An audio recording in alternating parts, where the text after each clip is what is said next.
welcome to a math video on writing expressions. We're going to look at some phrases and turn them into mathematical expressions. So here we go.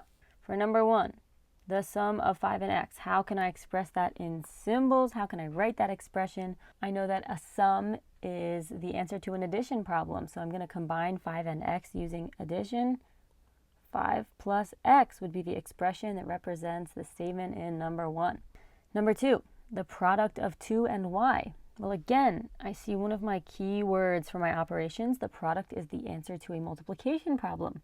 So I say, okay, product cues me, and then I'm going to use multiplication. I could do 2 times y. I could also write this as just 2y.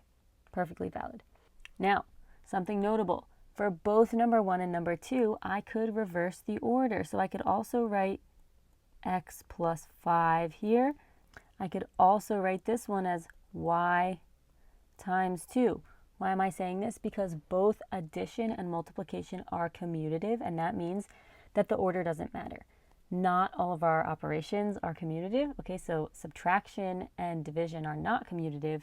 Addition and multiplication are commutative, and the order does not matter. Now, number 3, 5 more than x. Okay, we know that we're starting at x. We're going up 5, so that would be x plus 5. Again, you could reverse the order. Now, number 4, y increased by a factor of 2. So that means we're multiplying by 2. So we would do 2 times y again. Okay, number 5, the difference between x and 10. I see difference. That's one of my math keywords. The difference is the answer to a subtraction problem, so I know I'm going to be using subtraction. Okay, the difference between x and 10. How do I know which one's going to go first in my expression? I'm going to use these terms in the order they gave me. So I just do x minus 10. Now, number 6, the difference between 10 and x. So yet again, I see I have my keyword difference. It cues me that I'm going to be using subtraction. And again, I'm going to use the terms they gave me in the order that they gave me them. So this one would be 10 minus x. Now, if we compare 5 and 6, we can see both problems have the word difference. They're having us find the difference between the same two terms, but in the first one, the order was x and 10, so I did x minus 10, and in this next one, the order is 10 and x, so I followed that order. As simple as that, okay? So the order does matter in subtraction. For that reason, when you're not sure what order to follow, you use the order that the terms were given to you in the problem or the statement. Okay, for 7, I have 3 less than x. Okay. Well, if I'm going down from x, I know x is my starting point, and I want to put that down first. So I'm going to do x, and then 3 less than x would be taking away through. So I'm going to do x minus 3. Okay, 3 less than x.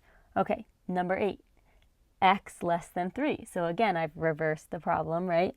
X less than 3 would mean, okay, I'm starting at 3, and I'm subtracting x. The answer to 8 is not the answer to 7. The answer to 7 is not the answer to 8. So these are not interchangeable. And we can see how 7 and 8 are different if we plug in values. So let's say x is 5. Well, when we look at number 7, 3 less than x, 3 less than 5, we know that 2 is 3 less than 5. So we know if we plug in here 5 minus 3, we did in fact confirm that our expression is correct. I turned it into an equation, but 5 minus 3 is 2.